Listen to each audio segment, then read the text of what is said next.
Jeff from 2 Hacks Garage. Well, I'm back on the 388 cubic inch small block Chevy that we're building for my friend Todd in his 1988 Z28 that we call Project Fast Times. Kind of like the Camaro and Fast Times at Ridgemont High. Well, as you've seen in previous videos, we've done all the machine work on this, built the bottom in, stabbed the cam in, got all that type of work done. So the next step we're going to do on this is we're actually going to install the cylinder heads on this. Jimmy's in the other room right now putting those together. He's putting the valve springs in, setting the correct valve spring height on those. And while he's doing that, what I'm going to do is just kind of do a quick explanation of what we're going to do. So I'm using an ARP bolt kit. I didn't go with the stud kit. It's a street car. The ARP 12-point bolt set is just fine.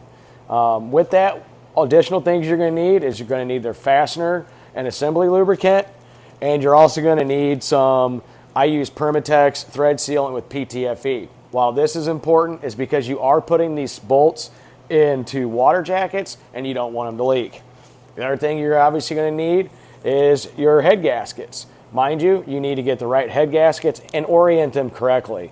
They actually do say what side is up, and for the small block Chevy, each side doesn't matter. You can put them on one or the other.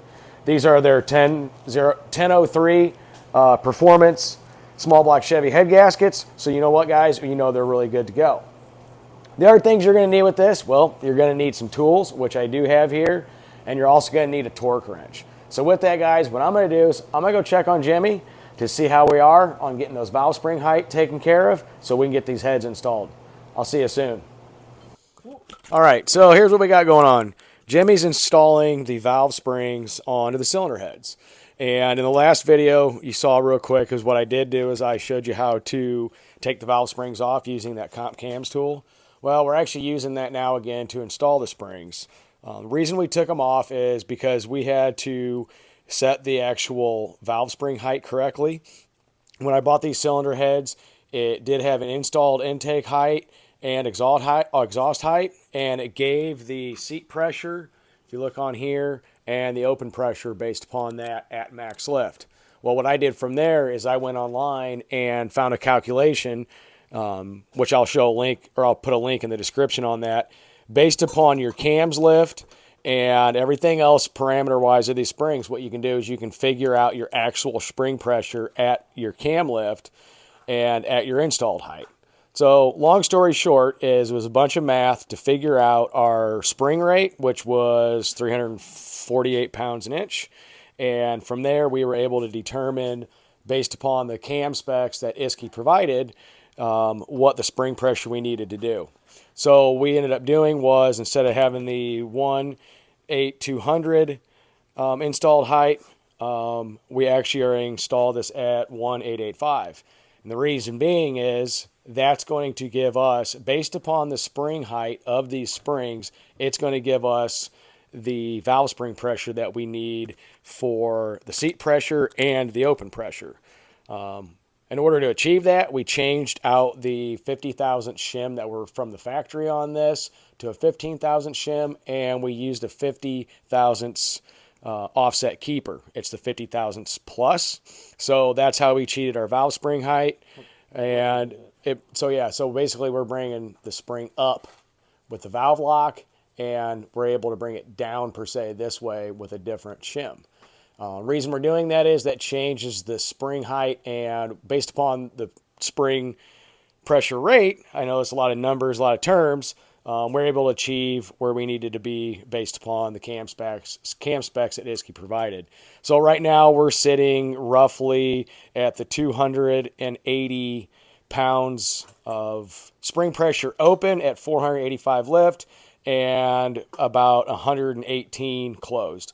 So that's right in the ballpark where ISKI wanted us to be. So that's where we're going to stay. And it's a lot of math. Like I said, what we'll do is I'll put a description into the different websites I use to determine that. But right now what Jimmy's going to do is he's actually going to install these.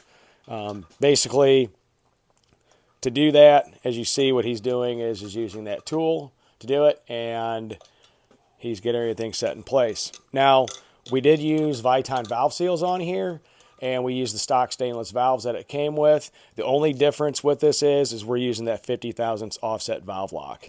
When you do put these together, you want to make sure you lubricate your valves. You want to make sure you lubricate your valve locks, and you want to make sure you get these installed correctly.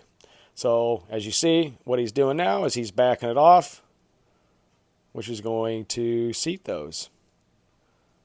Not rocket science. I just wanted to throw that in there of what we're actually doing and how we came up with our spring pressure. I will put those links in the description. No, but it is one of them things you do cross your fingers and hope it works. Yes, it is. Because there's a lot of pressure on these springs. You just got to do it safely. Well, if you don't get the valve keepers exactly where they need to be on the valves, they could hook on the retainers you're letting off of and go zinging off of there. And, of course, everybody knows what happens when you get a flyer. You spend the next 4.5 days looking for it. It's just easier to pick the phone up and call and order another set. Which we do always have extra sets of these. So what I'm going to do now is I'm just going to put this on time lapse and let it go. Actually, you know what we can do? Let's show this real quick of the next one he's doing. So what he's already done is he's already put the shim in here. Down at the bottom, there's a 15,000 shim. The Viton valve seal's in there. He's already lubricated the valve itself. And then what you do is you take your spring, put it over the top, make sure it goes down there evenly, and then you put your retainer in there. It's not rocket science. I hope you get your assistant out of the way so you can do it. Yeah. And now what he's going to do, if you look, he's going to run that tool down, center it like we showed in the last one. They just have to be, just tell them they just have to be finger tight. Yeah, you just snug these up. You don't have to go crazy. Finger tight. This is CompCam's valve spring removal and installation tool, part number 5337. One thing about it is you can actually use this to change valve springs out on the vehicle. You just need the air chuck for the spark plug hole to hold the valves up when you do it. So what Jimmy's doing now is he's going to compress those valve springs down. Mind you, underneath the valve springs, he's got something holding the valves in place.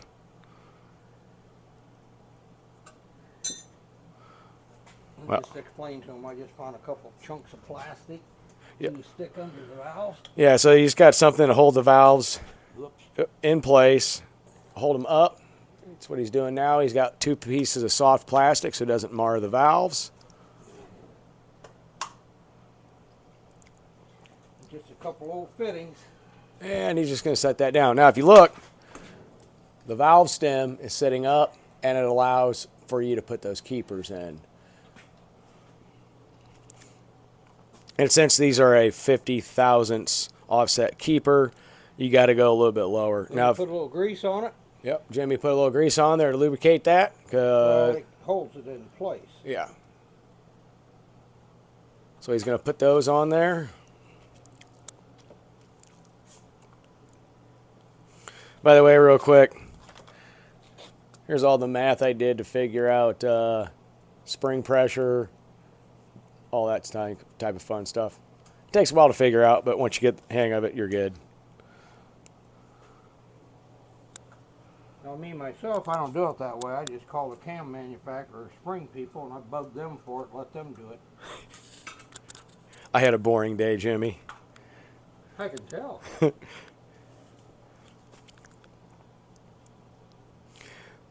Jimmy did make a good point. This is one of the most overlooked things is actually setting your spring height correctly to your cam. If you don't know what you're doing, call the cam manufacturer. A lot of times it's on your cam card, but if you're not really quite sure, you got different springs, call the manufacturer, talk to them. They'll get you set up where you need to be. Well, the other fact, too, is if you put too strong of springs on a flat tappet camshaft, you'll rub the bumps off the cam. Yes. A hydraulic roller is completely different, but we are running a hydraulic flat tappet, so our open pressure needs to be a lot lighter, per se, than the hydraulic roller. So there you go. Check that out. It's installed. Now it's on to the next step. We're going to go get these on the engine once they're done. See you in a few. All right, so the next step is what you're going to do is you're actually going to put the head on and you're going to put these bolts in. Real quick, it does talk about the instructions. If it hits a water jacket, you need a PTFE-based thread lubricant to seal it so it doesn't leak. But if it doesn't go into that, you just use ARP fastener lubricant. This here, if you look, every single one goes into a water jacket on this small block Chevy. So what you do is I use Permatex thread sealant with PTFE. And Jimmy showed me a good little trick. With the head gasket off, you go in and you put your PTFE in each of the threads, not on the bolt. Reason being is you don't want any of that to squish back out. So when you're putting the bolt in, it's going to pull that thread sealant down into it and not push it out. So that's what we did there, and you wipe the deck, make sure it's clean and all that, and then you put your head gasket on. If you look, these are labeled where it does say up right there. Scroll in. If you look, it says up. So that's facing up. So what we're going to do now that we are set up, ready to go with the head gasket in the right spot, the deck surface clean, and thread seal in every single one of these holes, we're going to put the cylinder head on. If you notice the little dowels right there, and we're going to start installing this. Jimmy's in the other room working on the other head. Mind you, this does have 3 different size head bolts in there, and we'll show you what that is in a little bit. But what I'm going to do is I'm going to put 2 of them in kind of as a placeholder. The reason being is just to get it into place, and you want to make sure the bottom of your cylinder head itself is also clean, which we did do that. And you just want to be careful. There's dowels on here, and you want to line those dowels up. Your head gaskets also sit on, and want to get it into place.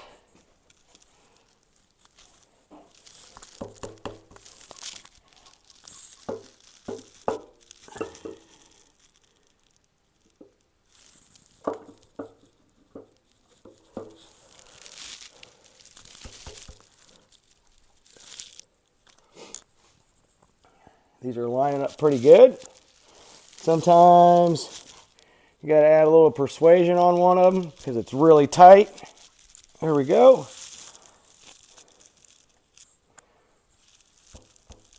A little rubber mallet work on that, pretty good.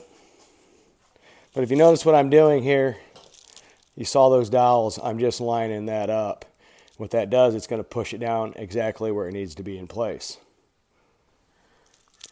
So the cylinder head itself is seated on there. They're, like I said, on those dowels. And what you're going to do is you're going to check around the surfaces and make sure it goes down nice and evenly. So it's being held in with the dowels right now. But as I said, it does have, put my mic right here. Sorry about that. My mic keeps rubbing. So I just need to get this kind of out of the way. So if you look here, it does have different holes here. And if you can tell here, this is short bolts, and most of these are long bolts, except for 2 on the outside corner. Those 2 on the outside corners are a medium-sized bolt. And it's always good to kind of lay out your bolts in advance. That way you kind of know what you're working with here. And always make sure you got them all. So what I'm going to do here is, if you look here, these are a medium-sized bolt, which is going to go on these holes here. Can't see the other one, but you can see it here. You'll know by gauging the depth of them and visually seeing them where they need to go. So what I'm going to do is take these here, and mind you, I'm not putting any PTF here on the bolt. It's already in the hole. Like I said, if these weren't going in a water jacket, you would just put some ARP fastener lubricant on there.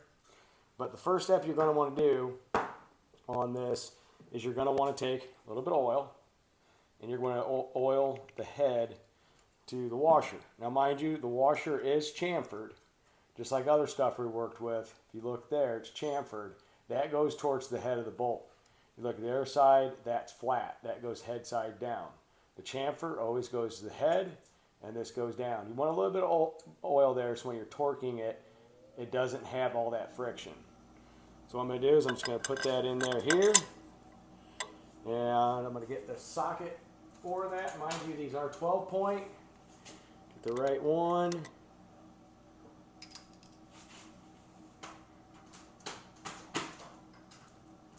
These happen to be 1/2 inch. And I'm just going to, by hand, run these down snug. Just by hand for now. And I'm going to take the next one.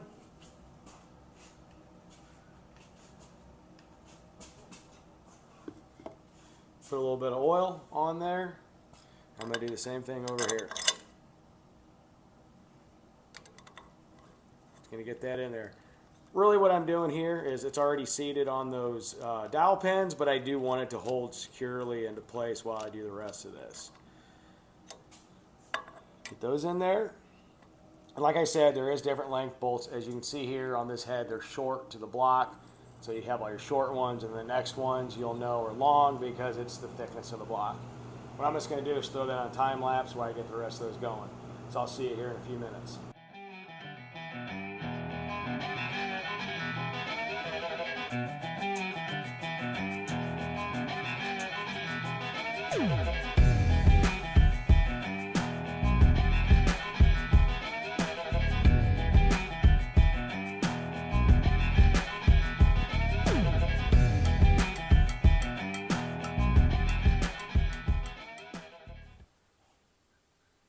All right, so the next step is actually torquing these. And ARP, it does come with, it tells you what it needs to be torqued to. And this does say in here, 3 equal steps to 70 pounds. So what we're gonna do is we're gonna do 25, 25, and then 20. So it's 25 and 25 is 50, and then the last one, 20 pounds will make it 70. Now, these cylinder heads do have a torque sequence. And I talked about in the past of old car manuals and all that literature and stuff like that, always good to have. Well, this is an old Chilton's manual. And if you look right up in here, look right, let's see if I can find the right one. That one right there. That's the torque sequence. Kind of confusing, but that's what you're looking for. So basically what you're going to do is you're going to follow that torque sequence just like it showed there on those cylinder heads. And it's got to be 3 equal steps. So you're going to start off with number 1. I set it to 25 pounds on this one, on this torque wrench. And so I'm looking for number 1 on here. So number 1 is this center one.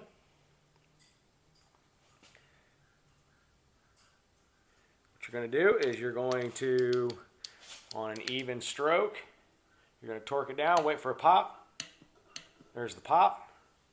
Find number 2, which is right here. Even stroke. Go to number 3, which is 1, 3. And so on. 4. So you got 1, 2, 3, 4 was right next to it. And go from there. So what I'm going to do, instead of boring you on torquing all these by the sequence, I'm going to go ahead and throw it on time lapse and go through it. See you in a few. All right, I might have forgot the time lapse piece on that. Apologize, but work comes first. So I got everything sequenced by what the manufacturer says at 25 pounds. Stage 2, you'd set this to 50 pounds and you follow the same sequence. I'll show you a couple and then I'll throw it on time lapse. So I'm going to start off with my number 1 again, which is right in the center. 1 even sweep.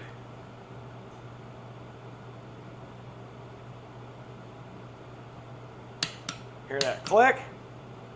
I'm going to go to number 2. Even sweep. 1, 2, and I'm going to go to number 3.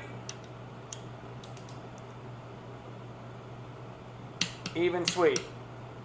So now what I'm going to do is I'm going to go through there. Just going to throw it on time lapse, do the rest of these at 50.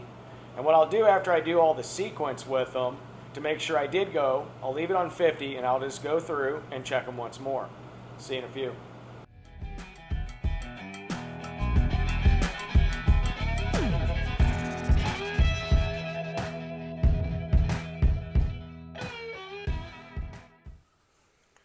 All right, so everything's torqued down to 50, as you saw. Went through the sequence, just like it says in the book. And now the third step is 70 pounds. So I'm going to take this thing to 70 pounds.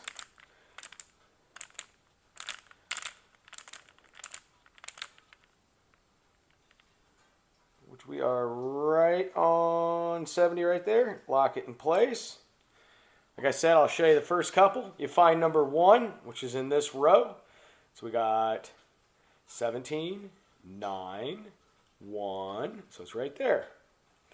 You're going to go 1 on this. Like I said, 1 even swoop.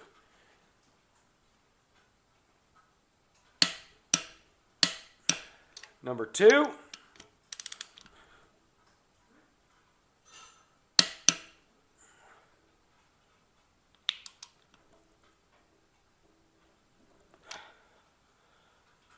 Number 3.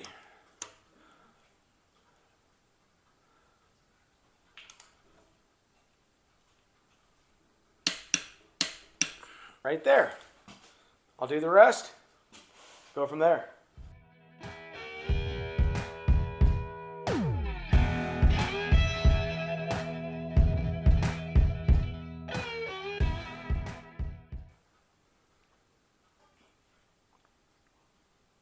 So there we go. Those are all torqued down to 70. Checked them. Prior to us doing, after we get the other side done, prior to the final assembly and stuff, we'll go over and check them again. But that's how you do it on this. So what we showed you is make sure the deck surface is clean, get your cylinder, your head gasket on there right side up. Make sure before all that you have the PTFE in the holes. You oil your ARP bolts with the washer with the chamfer side facing the top of the bolt. Put those down, snug them all up finger tight. 3 equal sequences, as in the sequence in the manual. 25, 25, 20. So with that, guys, it's pretty simple. I'm going to time lapse the rest of this so I don't bore you, but that's a pretty simple way to do this. I'll see you in a few minutes.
All right, well, that's done. We got the cylinder heads on. Kind of started off, kind of showed you what we were doing from the get-go, how to kind of prep this. Did something really quick there when Jimmy was setting the valve spring height. Didn't go into a whole lot of depth with that. Like I said in the description, I will use the websites I use to be able to kind of set the valve spring height based upon spring rate, based upon pressure, what we needed, on and on and on. But from there, showed you how to prep this. Had the head gaskets on, and then use the ARP 12-point bolt kit and put these cylinder heads on. It's very straightforward as long as you follow the torque sequence per the manufacturer and also the rating on the ARP bolts. It says right here on the paperwork, 70 pounds. It's actually really easy. Clean surfaces, sequences, valve spring height, torque, check, so on. So with that, guys, really all we got left to do on this top end, which we're not going to do tonight, we're going to do it this weekend, is we're going to put the Scorpion rockers on. We're going to get all that adjusted. The Howard's push rods, we're going to get all that adjusted, put some valve covers on, and you know what? That's set. We're going pretty in-depth on that. Speaking of that, cool t-shirt here, Competition Products. They have been extremely helpful to me on getting a lot of parts needed for this upper end of this engine. And when I say extremely helpful, Well, I'll text my buddy there, Lukey B. I'll put a link to his website or his YouTube channel on here. He's got a Ford-powered Ford Ranger that's wicked. But long story short is I can call them, text him, place an order. I get a discount because I'm part of the AHRA's Racers Rep program. And in some cases, I've had the parts the next day. Now that's customer service. With that, guys, it's been a long night. Simple process, get the right parts. Just go through this, pay attention, and you'll be just fine. Till then, guys, we'll see you tomorrow. Later.